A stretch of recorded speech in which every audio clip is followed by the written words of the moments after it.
Hello, welcome back. ഇന്ന് ഞാൻ പറയാൻ പോകുന്നത് എൻ്റെ ഒരു ദിവസത്തിനെ കുറിച്ചല്ല, ഓരോ ഉമ്മമാരുടെയും ലൈഫിൽ പറയാതെ പോകുന്ന ചെറിയ ചെറിയ ത്യാഗങ്ങളെ കുറിച്ചാണ്. ഒരു ഉമ്മയായതിനു ശേഷം ഇക്കാര്യം നമ്മളിൽ പല ആൾക്കാരും നമ്മുടെ സ്വന്തം ഉമ്മാനെ, അതായത് നമ്മുടെ അമ്മയെ ശരിക്കും മനസ്സിലാക്കാൻ തുടങ്ങണത് അല്ലേ.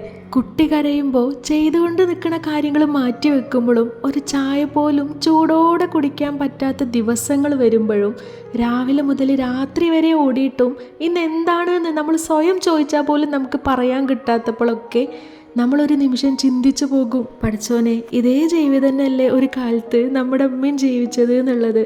രാവിലെ എഴുന്നേറ്റ് എല്ലാവർക്കും ഭക്ഷണം ഒരുക്കി നമ്മളെ സ്കൂൾക്ക് പറഞ്ഞയച്ച് നമ്മുടെ ഇഷ്ടങ്ങളും ആവശ്യങ്ങളും നമ്മളെക്കാൾ മുമ്പ് മനസ്സിലാക്കിയിട്ട് ഒരിക്കലും ഞാൻ ക്ഷീണിച്ചു എന്ന് പോലും പറയാതെ എത്ര വർഷങ്ങളല്ലേ. പാവാണ്, അന്ന് അതൊന്നും അത്ര വലിയ കാര്യമായിട്ടൊന്നും തോന്നിയില്ലേനു കേട്ടോ. ബട്ട് ഇന്ന് അതേ വഴിയിലൂടെ നമ്മളും നടക്കാൻ തുടങ്ങിയപ്പോഴാണ് അതിനെക്കുറിച്ചൊക്കെ ആലോചിക്കാൻ തുടങ്ങിയത്. ഉമ്മാൻ്റെ സ്നേഹത്തിൻ്റെ വില മാത്രമല്ല മനസ്സിലാക്കുന്നത്, അവരുടെ നിശബ്ദമായ ത്യാഗങ്ങളുടെ വിലയും മനസ്സിലാക്കുന്നുണ്ട് കേട്ടോ. സ്കൂൾക്ക് പോകുന്ന മക്കളുള്ള വീട്ടിൽ എല്ലാ ദിവസവും രാവിലെ ഒരേ ഒരു തിരക്കേക്കാരല്ലേ. Lunch box, water bottle, bag, അങ്ങോട്ട് ഇങ്ങോട്ട് എന്നൊക്കെ പറഞ്ഞ് ഓരോ ചെറിയ കാര്യവും മറക്കാണ്ടിരിക്കാൻ നമ്മൾ ശ്രമിക്കും. പിന്നെ കൂടെ നടന്ന് അതെടുക്ക് ഇതെടുക്ക്. നമ്മൾ കുട്ടിയായപ്പോൾ ഇതൊന്നും ചിന്തിച്ചില്ല അല്ലേ. ഇന്നിപ്പോൾ വളർന്ന് പോത്തും കുട്ടി ആയപ്പോഴാണ് അന്ന് ഉമ്മ ചെയ്ത അതേ കാര്യം ഇന്ന് നമ്മൾ ചെയ്യുമ്പോഴാണ് ഉമ്മാൻ്റെ സ്നേഹം വെറും വാക്കിലല്ല ഓരോ പ്രവൃത്തിയിലുമാണ് എന്ന് മനസ്സിലായത്. ഉമ്മമാര് വലിയ വലിയ ആനക്കാര്യങ്ങൾ ചെയ്തുകൊണ്ടല്ല ഒരു വലിയോലായത്.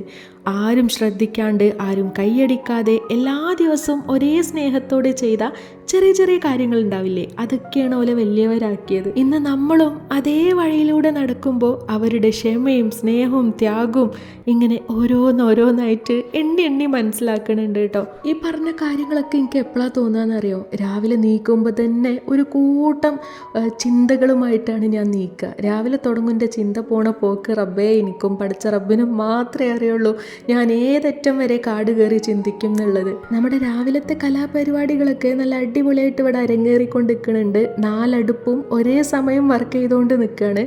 നമുക്ക് പിന്നെ ആകെ 2 കൈയല്ലേ ഉള്ളൂ. ഈ 4 ഭാഗത്ത് മാത്രമല്ല, അതിൻ്റെ അപ്പുറത്തേക്കും നമ്മുടെ കൈയും കാലൊക്കെ എത്തേണ്ടി വരും രാവിലെ. സോ നമ്മളൊരു ഭാഗത്ത് ചോറ് സെറ്റാക്കണുണ്ട് കറണ്ടിൻ്റെ അടുപ്പുമ്മൽ. ഇവിടെ ഒരു ഭാഗത്ത് ചെറുപയർ കറി നമ്മൾ സെറ്റാക്കിയിരുന്നു. അപ്പോൾ അത് തൂമിക്കാനുള്ള സംഭവങ്ങളൊക്കെ നടന്നുകൊണ്ടിരിക്കുകയാണ്. അതിൻ്റെ തൊട്ടപ്പുറത്ത് നിഷുവിന് കൊണ്ടുപോകാനുള്ള വെണ്ടയ്ക്ക ഫ്രൈൻ്റെ പരിപാടി നടക്കുന്നുണ്ട്. അതിൻ്റെ തൊട്ടപ്പുറത്ത് നമ്മുടെ അപ്പം ചുടേണ്ട പരിപാടിയും നടന്നുകൊണ്ട് നിൽക്കുന്നുണ്ട്. നിഷുവിന് സ്കൂളിൽ ചോറും കറിയും കൂട്ടാനും എല്ലാം ഉണ്ട്. 4 ഓക്ക് വീട്ടിൽ നിന്ന് കൊണ്ടുപോകണം. അതെനിക്കറിയാം, ഓക്ക് സ്കൂളിൽ നിന്ന് വാങ്ങണതിനോട് അത്ര വലിയ താല്പര്യമില്ല, വീട്ടിൽ നിന്ന് കൊണ്ടുപോകണമാണ് ഇഷ്ടം എന്നുള്ളത്. ഞാനൊരു വാക്ക് പറഞ്ഞാൽ, അതായത് എനിക്ക് ഉണ്ടാക്കി തരാനാവില്ല, ഈ സ്കൂളിൽ നിന്ന് വാങ്ങിക്കുമെന്ന് പറഞ്ഞാൽ ഓൾ സ്കൂളിൽ നിന്ന് വാങ്ങാനൊക്കെ റെഡിയാണ്. ബട്ട് ഞാനത് പറയില്ല, അതായത് എനിക്കത് പറയാൻ തോന്നൂല. ഞാൻ കുറച്ച് ഇടങ്ങാറായാലും വേണ്ടില്ല, ഓളിഷ്ടം നടക്കട്ടെ എന്ന് ഞാൻ വിചാരിക്കും കേട്ടോ. ബിക്കോസ് എൻ്റെ മമ്മി അങ്ങനെയായിരുന്നു. ആൾക്ക് എത്ര നേരമില്ല എന്നുണ്ടെങ്കിലും, ഞാനൊക്കെ സ്കൂളിൽ +1 +2 ഒക്കെ മമ്പാട് സ്കൂളിലൊക്കെയാണ് പഠിച്ചിട്ടുള്ളത്. അപ്പോൾ വീട്ടിൽ നിന്ന് ഏകദേശം ഒരു 7:15 ആകുമ്പോൾ തന്നെ ഇറങ്ങും. ആ ഒരു സമയമാകുമ്പോഴേക്ക് തന്നെ എനിക്കുള്ള ചോറും കറിയും കൂട്ടാനും എല്ലാം സെറ്റേക്കാരം. സോ എൻ്റെ കുട്ടിയും അങ്ങനെയൊക്കെ തന്നെ വളരട്ടെ എന്നാണ് എൻ്റെ ഒരു ഇത്. നമുക്ക് ആരോഗ്യം ഉണ്ടാകുമ്പോൾ നമ്മളെ കൊണ്ട് പറ്റുന്ന കാര്യങ്ങളൊക്കെ സ്നേഹത്തോട് കൂടിയിട്ട് നമ്മൾ ചെയ്തു കൊടുക്കുക. ഇതൊക്കെ ഈ പറഞ്ഞ ആരോഗ്യം ആയുസ്സൊക്കെ ഒരു നിമിഷം മതി. അതെല്ലാം പഠിച്ചവൻ്റെ കയ്യിലുള്ള കാര്യമാണല്ലോ. അപ്പോൾ നമുക്ക് എപ്പോഴാ എന്താ ഏതാ ഒന്നും പറയാൻ പറ്റൂല. സോ നമ്മളുള്ള കാലത്ത് നമ്മളെ കൊണ്ട് കഴിയണത് നമ്മുടെ ബാക്കിയുള്ളവർക്ക് നമ്മൾ ചെയ്തു കൊടുക്കുക. അതാണ് എൻ്റെ ഒരു പോളിസി. പിന്നെ നമ്മൾ പറയില്ലേ, സ്നേഹത്തോട് കൂടിയിട്ടാണ് നമ്മൾ ഫുഡൊക്കെ ഉണ്ടാക്കി കൊടുക്കണമെന്നുള്ളത്. ആ ഒരു ടൈമിൽ നമുക്ക് കുറച്ചൊക്കെ ഡിപ്രഷൻ കാരണം, അതായത് ഒരു 10 പണി ഒപ്പം കിടക്കുമ്പോൾ നമ്മൾ അങ്ങോട്ടും ഇങ്ങോട്ടും കുറച്ച് ഒച്ചയൊക്കെ ഇടും. നമ്മുടെ അമ്മമാരൊക്കെ അങ്ങനെ തന്നെ അല്ലേനോ, രാവിലെ എന്തേക്കാരം ബഹളം. അത് കരുതിയിട്ട് ഓൾക്ക് നമ്മളോട് സ്നേഹമില്ലാന്നോ, നമുക്ക് നമ്മുടെ മക്കളോട് ഇപ്പോൾ സ്നേഹമില്ലാന്നോ, അങ്ങനെയൊന്നുമല്ല. അതൊക്കെ ഇതിൻ്റെ ഒരു ഭാഗമാണ്.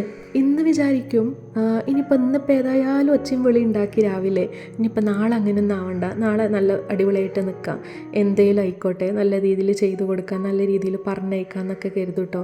പക്ഷേ നാളെ നേരം വെളുത്താലും ഇതന്നെ അവസ്ഥ. നമ്മൾ എത്ര തന്നെ പറയാനാവില്ല എന്ന് കരുതിയാലും പറയിപ്പിക്കുന്ന കാര്യങ്ങളെ നമ്മൾ കുട്ടികൾ ചെയ്യുള്ളൂ. നമ്മുടെ മുന്നിൽ അങ്ങനത്തെ കാര്യങ്ങളെ നമ്മൾ കാണുള്ളൂ. അപ്പോൾ നമ്മളതൊക്കെ ഓട്ടോമാറ്റിക്കായിട്ട് അങ്ങോട്ട് പറഞ്ഞു പോവാണ്. അതിൻ്റെ അർത്ഥം നമുക്ക് നമ്മളെ കുട്ടികളോട് സ്നേഹമില്ലാന്നോ കുട്ടികൾക്ക് തിരിച്ചു സ്നേഹമില്ലാന്നോ അങ്ങനെയൊന്നുമല്ല. അങ്ങനെ ഞാൻ ഈ പറഞ്ഞ വലിയൊരു അംഗത്തിന് ശേഷം നിഷുദ അവിടുന്ന് സ്കൂൾക്ക് പോയിട്ടുണ്ട്. സ്കൂൾക്ക് പോണ നേരത്ത് ഇനി എത്ര വലിയ അംഗം വെട്ടിയാലും പോവാൻ നേരത്ത് നമ്മുടെ മക്കൾക്കൊരു ഉമ്മ കൊടുക്കലും അവർ തിരിച്ചും നമ്മളോടും അതുപോലെയൊക്കെ പെരുമാറി പോകുമ്പോൾ കിട്ടുന്ന ഒരു സുഖമുണ്ട്, അതൊന്ന് വേറെ തന്നെയാണ്. നമ്മുടെ കുഞ്ഞപ്പം പിന്നെ രാവിലെ തന്നെ നീക്കും. ഞാൻ നീച്ചാൽ എൻ്റെ ബേക്ക് കൂടെ തന്നെ നീക്കും. അതിവിടെ പതിവാണ്, ഞാൻ എല്ലാ വീഡിയോയിലും അത് പറയലുണ്ട്. അപ്പോൾ അവനുള്ള ചായ ഒന്നും ആ നേരത്ത് കൊടുക്കാൻ പറ്റിയിട്ടില്ല കേട്ടോ. പിന്നെ ഇവിടെ ഒഴിഞ്ഞിരുന്ന് ഓളൊക്കെ പോയതിന് ശേഷമാണ് അതൊക്കെ കൊടുത്തത്. അപ്പോൾ ഇന്നിപ്പോൾ ചായ ഒന്നും കൊടുത്തില്ല. നിഷുവിനുള്ള നെയ്ച്ചോറ് ഓൾറെഡി ഉണ്ടാക്കിയിരുന്നല്ലോ. നിഷുവിന് മാത്രമല്ല നമുക്കും ഞാൻ ഒന്നിച്ചങ്ങോട്ട് ഉണ്ടാക്കല കേട്ടോ. അങ്ങനെ ഓക്ക് വേറെ നമുക്ക് വേറെ അങ്ങനെ 10 വിധമായിട്ടൊന്നും ഉണ്ടാക്കാൻ എന്നെക്കൊണ്ട് പറ്റൂല. സോ നമ്മളത് നെയ്ച്ചോറ് സെറ്റാക്കിന്. അപ്പോൾ അതെടുത്തിട്ടാണ് രാവിലെ തന്നെ ഐബൂന് ഞാൻ കൊടുത്തത്. അങ്ങനെ കൊടുത്താൽ ഓൻ്റെ വയറ് നിറഞ്ഞാൽ വലിയ കരച്ചിലും ബഹളമൊന്നും ഇവിടെ ഉണ്ടാവില്ല. രാവിലത്തെ കാര്യങ്ങളൊക്കെ ഒന്ന് ഒതുക്കിയതിന് ശേഷം നേരെ ക്ലീനിങ്ങിലോട്ട് കടന്ന്, ഈ ക്ലീനിങ് ആയാലും ശരി അത് കറക്റ്റ് ചെയ്തിട്ടില്ല എന്നുണ്ടെങ്കിൽ എനിക്ക് ഭയങ്കര തലവേദന കേൾക്കാറ്. അത് കാണുമ്പോൾ തലവേദന കൂടിക്കൊണ്ടേയിരിക്കും. അപ്പോൾ ഞാൻ ചെയ്യാനുള്ളത് പെട്ടെന്ന് തന്നെ തീരുമാനമാക്കും. കിച്ചണിലെ കലാപരിപാടികളൊക്കെ രാവിലെ തന്നെ ഒരുവിധം ഒതുങ്ങിയിട്ടുണ്ട്. ഇനിയിപ്പം ഒരു ചിക്കൻ കറി ഉണ്ടാക്കാനും കൂടി ഉണ്ട്. നെയ്ച്ചോറും ചിക്കൻ കറിയും, അതാണ് നമ്മുടെ ഇന്നത്തെ മെനു. ചിക്കൻ ആണെങ്കിലും ബീഫാണെങ്കിലും മീനാണെങ്കിലും ഈ കൊണ്ടറിനീന്ന് കുറച്ചങ്ങോട്ട് മാറ്റി വെക്കണ പരിപാടി, ഇതൊക്കെ ഞാൻ എപ്പോൾ പഠിച്ചു എന്ന് പോലും എനിക്കറിയില്ല. പണ്ട് ഉമ്മയ്ക്ക് എങ്ങനെ എടുത്തേക്കുമ്പോൾ ഞാൻ പറയും പിന്നെ എടുത്തേക്കായിട്ടാ, അത് ഇന്ന് അങ്ങോട്ട് വെക്കാന്നല്ലാതെ നാളത്തത് നാളല്ലേ, അപ്പോൾ അത് നാളെ ചിന്തിച്ചാൽ പോരേ എന്നുള്ളത്. ഇന്നിപ്പം ഞാൻ നേരത്തെ പറഞ്ഞ ആ വഴിയിലൂടെ സഞ്ചരിച്ചുകൊണ്ടിരിക്കുകയാണല്ലോ. അപ്പം ഞാനും അങ്ങനെയൊക്കെ ചിന്തിക്കാൻ തുടങ്ങി, നാളേക്കും വേണ്ടേ, ഇന്ന് മാത്രം പോരല്ലോ എന്നൊക്കെ. ഈ ഒരു ചിക്കൻ കറിയും കൂടെ കഴിഞ്ഞാൽ നമ്മുടെ ഇന്നത്തെ പരിപാടികളൊക്കെ ഏകദേശം തീരുമാനമായിട്ടുണ്ട്. ഇനിയിപ്പോൾ അടുത്ത കാര്യം എന്താണെന്ന് വെച്ചാൽ നമുക്ക് നഴ്സറി വരെ ഒന്ന് പോകാനുണ്ട്. ഐബുട്ടൻ്റെ അമൃതം പൊടി ഉണ്ടല്ലോ, അത് നമ്മൾ വാങ്ങിക്കലേ ഇല്ല, കാരണം അവന് കഴിക്കൂല. അപ്പോൾ ഇനിയിപ്പോൾ ഒന്ന് കൊടുത്ത് നോക്കാമെന്ന് വിചാരിച്ച്. ഇതിപ്പോൾ ഏകദേശം 1 വയസ്സൊക്കെ കഴിഞ്ഞല്ലോ, 1 വയസ്സും 3 മാസമൊക്കെ ആയിട്ടുണ്ടാക്ക്. സോ ഇനിയൊക്കെ ഒന്ന് കൊടുത്ത് നോക്കാമെന്ന് വിചാരിച്ച്. സോ നമ്മുടെ ഫുഡ് ഉണ്ടാക്കലും ക്ലീനിങ്ങും കുളിക്കലും മാറ്റലും ഒക്കെ കഴിഞ്ഞിട്ടുണ്ട്.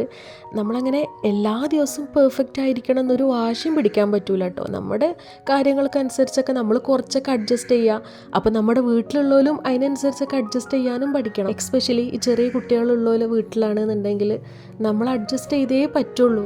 സോ ഇടയ്ക്കിടയ്ക്കൊക്കെ നമ്മുടെ വീട്ടിലെ പണികൾ നമ്മുടെ പ്ലാനിങ് പോലെ നടന്നില്ല എന്ന് കരുതിയിട്ട് വിഷമിക്കൊന്നും വേണ്ട. ഒരു പെർഫെക്റ്റ് ഉമ്മ ആവുക എന്നതിലുപരി സ്നേഹമുള്ളൊരു ഉമ്മ ആവുക എന്നതാണ് ഏറ്റവും വലിയ കാര്യം. കാരണം ഒരു വീടിനെ മനോഹരമാക്കുന്നത് നല്ല ഭംഗിയുള്ള ഫർണിച്ചറോ ആ വീട്ടിലുള്ള ഡെക്കോർ ഐറ്റംസോ അതൊന്നുമല്ല, നമ്മുടെ ഉമ്മാൻ്റെ സ്നേഹം മാത്രമാണ്.